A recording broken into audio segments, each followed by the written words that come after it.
E aí, em abril de 2017, a gente foi conversar com ele em Brasília. Pagamos do nosso bolso, fomos de avião. Chegamos lá, conversamos com o cara. Como que foi essa conversa? Foi legal? Meu, eles são simpáticos. É o tipo do cara que se fosse seu vizinho, você ia se dar bem com o cara. Ele é boa praça, é simples, é isso mesmo.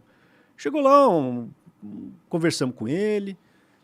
E, pô, vamos ajudar aí. Ele não tinha nem 5% de intenções, era... Ninguém imaginava, né? Não tinha. E aí o meu irmão, a gente começou a olhar, falou, pô, existe aqui uma possibilidade, porque isso que está acontecendo, você lembra na época, tava muito movimento de rua, todo mundo indo para as ruas. Falou, meu, esse cara vai ganhar essa eleição. A gente analisou, é professor, né, cara? O professor é pago para pensar. Sim. A gente avaliou, falou, esse cara vai ganhar essa eleição. E a gente foi conversar com ele, ele falava o que a gente... visão, hein, cara? Porque realmente... Não, cara, foi, a gente... Não acertou em cheio. E aí fomos conversar com ele, ó, é para acabar com esse sistema podre? É. Aí a gente mostrou a foto das famílias, né? Das esposas, tal, filhos. De vocês? É. Falou, a gente vai botar nossa família na reta. É para fazer mesmo? Sim, eu dou minha palavra de honra militar. Disciplina militar. Apertou nossa mão, pô, vamos entrar, vamos nessa.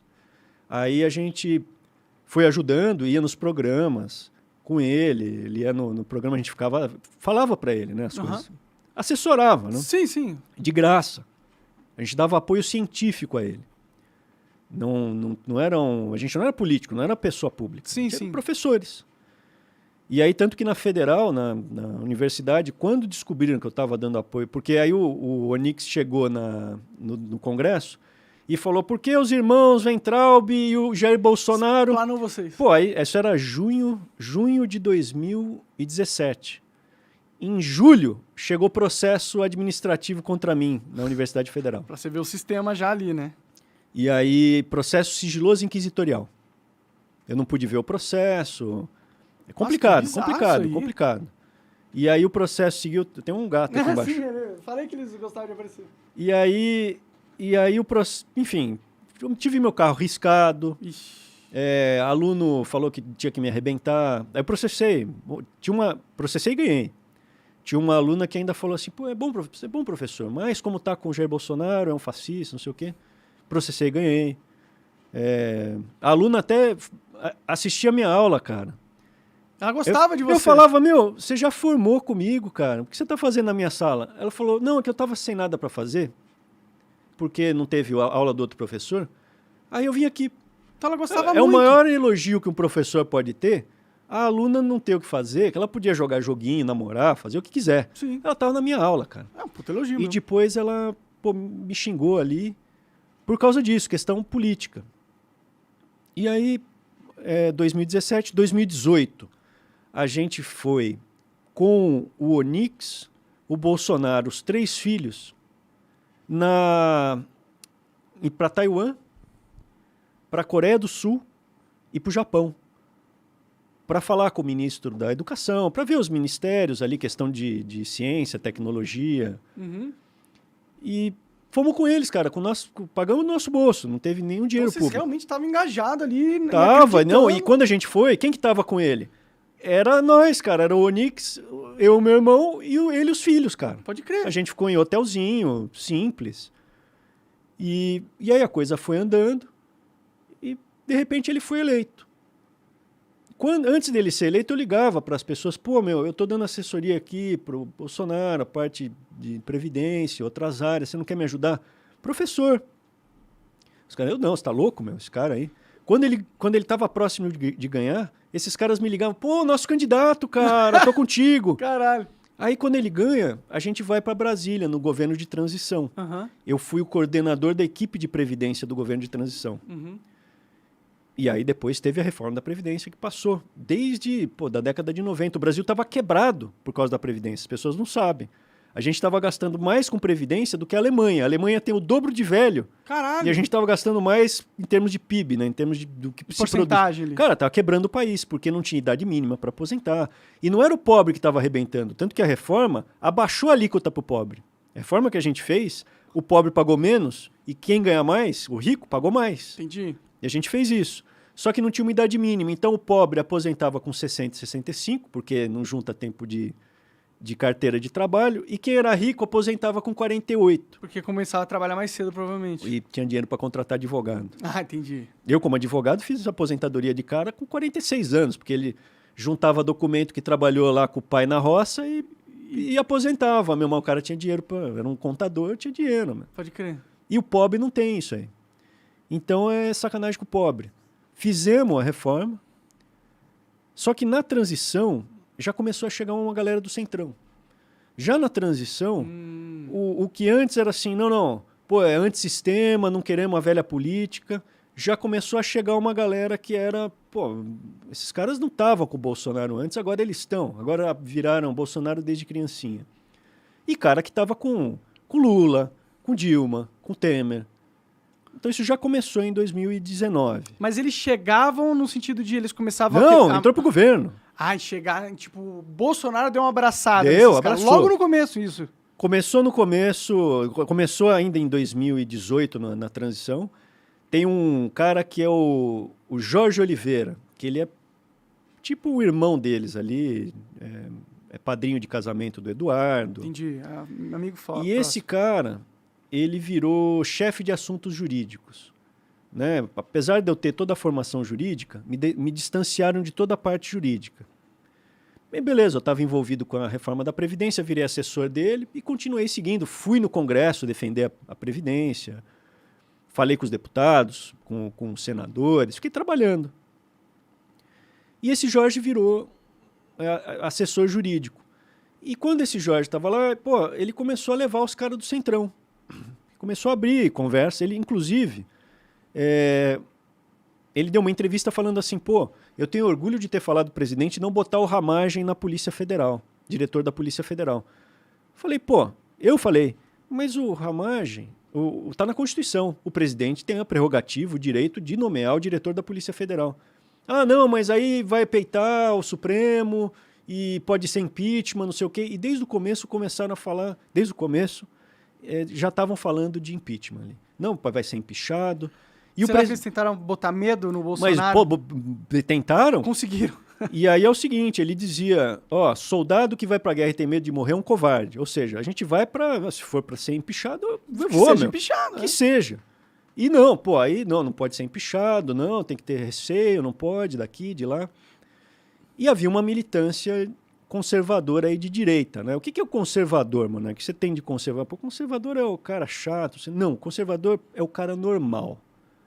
Conservador é o cara que quer ter a casa dele, a família dele, o trabalho dele, Natal, religião dele, se ele quiser ter religião, se não quiser não tem.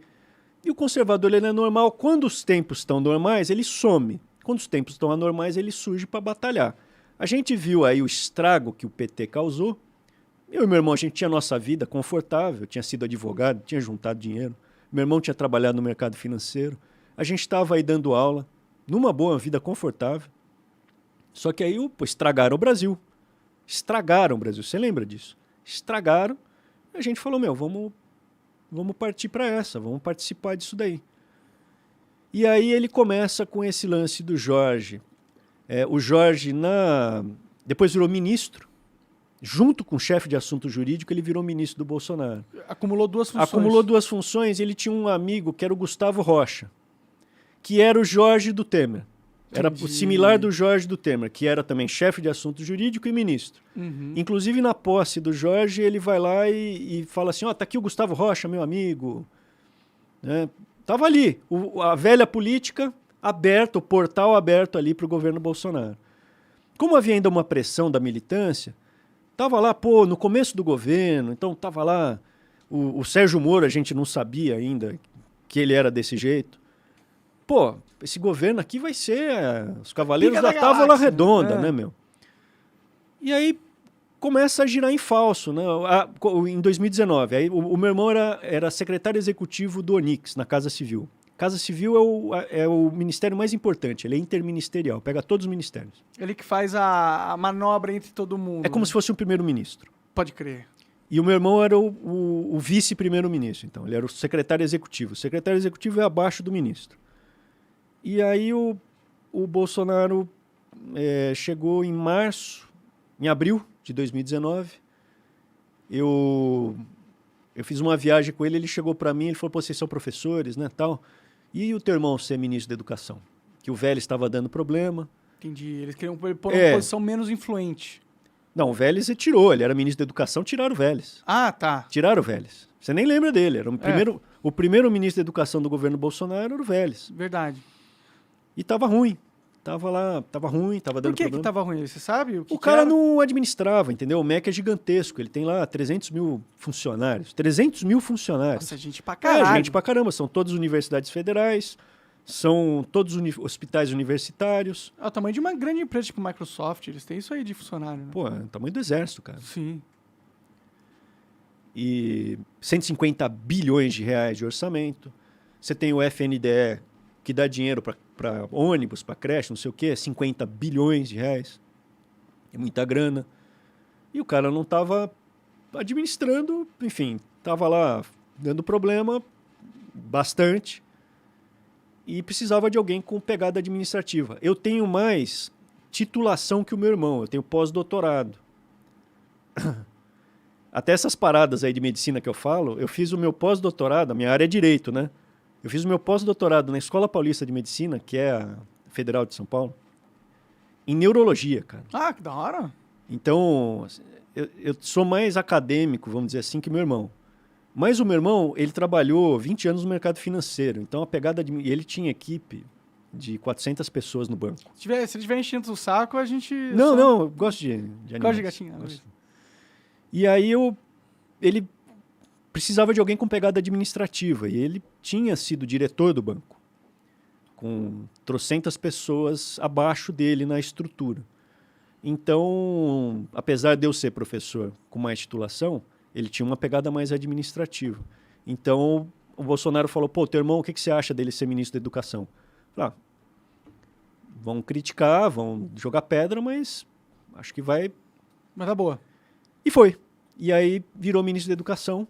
Quando ele começou, ele falou para mim, a gente tem que trazer a militância para o nosso lado. Mostrar, né? Porque a gente precisa ser defendido. Vamos descascar a gente. Sim, porque política... tem muito interesse de monopólio, tem muito interesse de estruturas ali, e né? ideológico também, né? E principalmente ideológico, né? E aí e de corrupção também, porque tem muito dinheiro envolvido. 150 bilhões? 60 bilhões do FNDE que vão para... Várias instituições. Várias cidades. Uhum. Aí, aquele lance das barras de ouro foi isso aí. Quem não sabe é só dar o Google. E aí, foi depois do meu irmão, esse lance das barras de ouro. Aham. Do ministro do MEC, né? Que é do Milton. É. E aí o meu irmão chegou lá e ele fez aquele lance do guarda-chuva, performático. Porque aí chamou a atenção, todo mundo ficou sabendo quem ele era e a gente começou a ter uma proteção da militância ali para poder fazer as coisas. Ele começou a fazer. A gente fez várias coisas ali. Cara, desde promessa de campanha, por exemplo, cota no doutorado.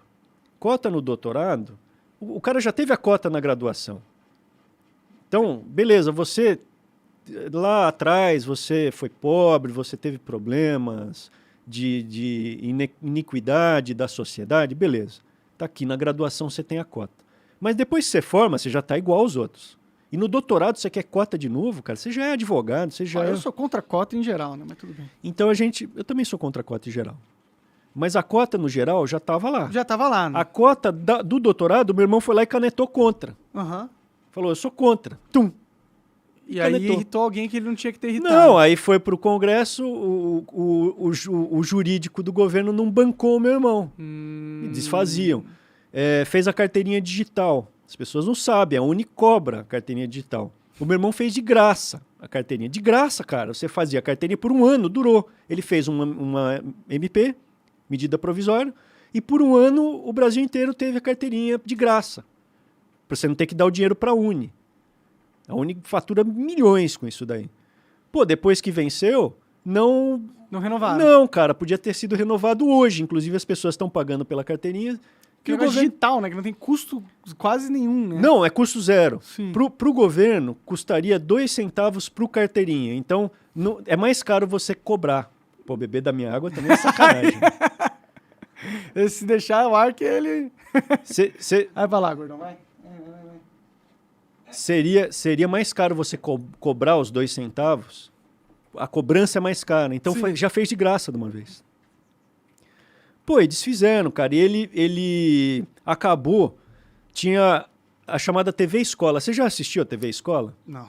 Nunca assistiu, né? Não. Pois é. Ninguém assistia a TV Escola. Custava 450... Aliás, 550 milhões de reais. Caraca. Renovar o contrato, né? 550 mil, meio bilhão de reais. Meu irmão falou, não vou renovar. Apanhou, foi xingado. E tinha uma galera da dita direita ali. Que queria aquela boquinha lá. Que queria TV Escola. Tinham projetos ali. Quando o meu irmão cortou, começaram a atacar a gente. Uhum. Pô, esses Ventrab, não sabe nada, tal. A guerra ideológica depende da TV Escola. Cara, ninguém assiste TV Escola. E assim, a única lugar que eu vi passar TV Escola era no MEC, que eu ia no bandejão do MEC, meu irmão tava lá, eu ia, o presidente falava assim, ó, teu irmão tá lá, ajuda o teu irmão, me ajuda, você me traz a informação, tal. E eu ia 2, 3 vezes por semana no MEC, eu almoçava no MEC. Ficava a televisão lá, TV Escola. Era tudo programa da BBC de Londres, trazido, sabe, recalchutado. Pô, gastar uma grana dessa. Meu irmão acabou com isso. Sei lá, Mercosul Educação, já ouviu falar Mercosul Educação? Milhões de reais. Era para mandar estudante fazer... Intercâmbio? Não, fazer congressos políticos lá fora. Esse tipo de coisa, cara. Com dinheiro público. Cortou, não. Qual é o resultado? A gente faz país por país. Não vai ter Mercosul da Educação. Qual é o resultado que vocês têm? Não tem. Então acabou. Ele foi resolvendo. Aí tinha a ideia de ser criada o monopólio, porque o Brasil é cheio de monopólio. Carne, cerveja, quem não sabe, quando a gente era moleque, carne não tinha marca. Era, o açougue do seu Zé. Sim. Hoje tem marca. E é um só. Né? E é um só. Tem 90% do mercado. Pô, isso é monopólio. O que acontece com o monopólio? O preço sobe. O preço está alto porque tem monopólio. Cerveja. O Ambev, ela tem 85% do mercado, dos postos de distribuição. Pô, isso é monopólio. Tem uma ação no CAD, que é o Conselho de Direito Econômico, que deveria não ter deixado, inclusive, criar o monopólio. Não só deixou, como está lá o monopólio. Uhum. Então, cerveja, carne, comida. Você tem a tua lasanha? Ah, não, agora eu vou dar outra. É a mesma empresa, só muda o nome. Só o rótulo Perdigão que e Sadia com o Brasil Foods. É mesmo? Ah, caralho. Chocolate, a mesma empresa. Então vai criando um monte de monopólio o Brasil, porque, esses caras são amigos dos poderosos e vai criando um monopólio, inclusive às vezes com o dinheiro do BNDES. Então, com dinheiro público, o cara vai lá e cria um monopólio. Você tem 3 bancos no Brasil. Ah, não, tem 5. Não, são 3. É Bradesco, Itaú e Santander. Por que falam que é 5? Porque tem Banco do Brasil e Caixa Econômica. Mas é federal, né? Cara, quando a gente era moleque, tinha 100 bancos. Você vai nos Estados Unidos, é um banco por esquina. Banco Pine, banco não sei o quê. Um banco, as marcas de banco eu nunca ouvi falar. Sim, Springs, não sei o quê. O que acontece com a taxa dos bancos vai mais baixo. Tem mais competição. Competição, né? cara. Sim. Como o Brasil é cheio de monopólio, não tem competição, o preço vai lá para cima. E havia essa ideia de criar os campeões, como tem os campeões de outras áreas, da educação, criar um grande monopólio. Que se dono das faculdades, todas as faculdades privadas. É isso aí. E aí o meu irmão começou a denunciar esse negócio, começou a ser metralhado pelos monopólios, pelos corruptos e pela esquerda. Aí o que aconteceu? Ele começou o sistema a querer cuspi-lo, né? O Centrão não gostou disso daí. Sim. E aí ele teve um processo no Supremo, ele teve um processo no Supremo, porque ele teve uma gravação de uma reunião. Obrigado. Eu vou dar essa aqui que o seu gato já tá. dá um beijo aí. Beleza. Ele teve uma reunião com o Bolsonaro, que todo mundo deve ter visto no Jornal Nacional, que o meu irmão falou, eu por mim... Foi polêmica essa aí. Saiu, mas era uma reunião privada, secreta. Eu vi, nessas reuniões você não podia entrar com o celular. Entendi. Os ministros tinham que deixar o celular na entrada. E nunca era filmado. Mas tinha uma câmera lá, mas nunca era filmado. Falava assim, não, de repente é para o presidente tirar uma foto. Ninguém sabia ali. Mas no caso estava sendo filmado. E aí, nessa reunião, o Moro pediu o trecho que ele falava com o Bolsonaro para juntar no processo. Só que aí o Supremo pegou e abriu tudo. Toda a reunião. E aí tinha o meu irmão falando essa frase e a decisão do Supremo foi de enquadrar o meu irmão em lei de segurança nacional. Todo mundo que fala mal do Supremo, eles enquadram nessa porra. E aí entrou lá do processo do Alexandre de Moraes, a decisão foi enquadrar no inquérito em 120 anos de reclusão, de prisão. Nossa, então era 30 anos por cada crime. E aí eu fui falar com o meu irmão, falei, meu, acho que você pode ser preso. Isso antes do Daniel Silveira, antes de todos esses aí. Aí ele falou, não, mas não vou ser preso, não tem porquê, é ilegal, cara. Eu falei, tudo bem, cara, mas existe essa possibilidade. Ah, mas eu fico preso um dia, eu vou lá na Polícia Federal. Eu falei, não, eu não vou deixar você ser preso, eu não sei o que pode acontecer, cara. Te mandando na papuda, se alguém te arrepia, te abusa. Não sei quanto tempo eles te deixam. Aí, quando foi falar com o presidente, falou assim, então beleza, então vamos ver um asilo. Asilo político. Chegamos a conversar com os países. E estava conversando com os países. Aí o Bolsonaro falou, pô, não, meu, imagina um ministro meu pedindo asilo, cara, meu governo acabou. Aí o Paulo Guedes falou assim, não, tem uma vaga no Banco Mundial. E como ele tem formação econômica, dá pra pular. Fala inglês, espanhol fluente, dá. Tava vazia, tava ociosa a vaga. E o Paulo Guedes deu uma entrevista falando isso. Para pacificar com o Supremo e com o establishment, né, o sistema, a gente mandou ele para o Banco Mundial, o Weintraub. E aí mandou o meu irmão para o Banco Mundial, para resolver uma parada do Bolsonaro com o sistema. E aí eles desistiram da perseguição judiciária aqui?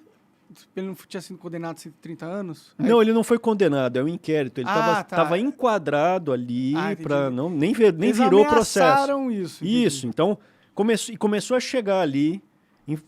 Pode ser preso. Quando começa a chegar no seu ouvido que pode ser preso, ele teve um outro processo também que ele fez no Supremo, que ele pegou o Partido Comunista Chinês e ele botou um negócio do Cebolinha, uma zoeira do Cebolinha, falando o trocadilho do L e o Partido Comunista Chinês. Aí o Celso de Mello enquadrou ele como racismo. E isso que o Dória tinha feito a mesma brincadeira do L, a Celela São Paulo, uma coisa assim. E nada aconteceu com ele. E aí ele enquadrou o meu irmão nessa e citou o meu irmão. Você já foi processado?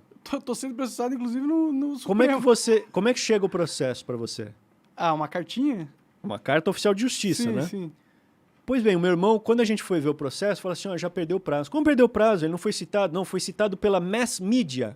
Na Globo, na Folha, apareceu na televisão, se foi citado. Eu falei, não existe isso, cara. Caralho! Não existe processo legal. Isso que eu falei de segurança jurídica. Aí eu falei assim, isso aqui eu não consigo mais ver critério jurídico aqui pra te defender, cara. Aí... Tipo, não estamos dentro das regras do jogo. Não tá. E aí ele falou assim, pra resolver o problema... Ia pedir asilo, essa história aqui, tá bom, pedir asilo, meu. Aí falou assim, não, vai arrebentar com o meu governo e tal.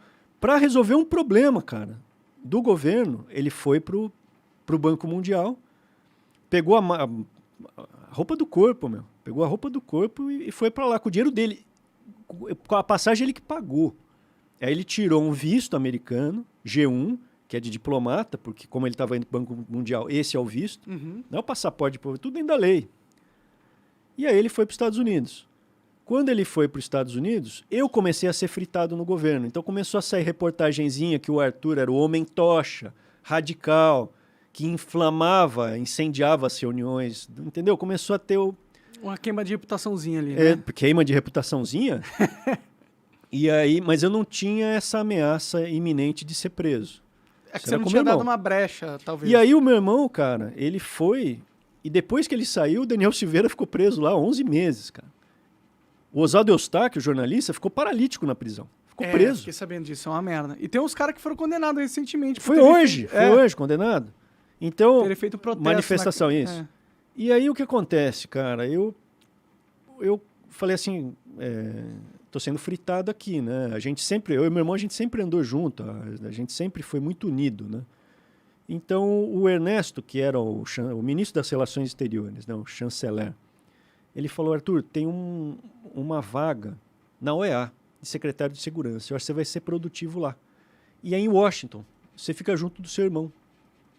Eu falei, porra, que legal. E E aí eu cheguei pro presidente e falei, ó, eu vou pra UEL, beleza. E foi assim.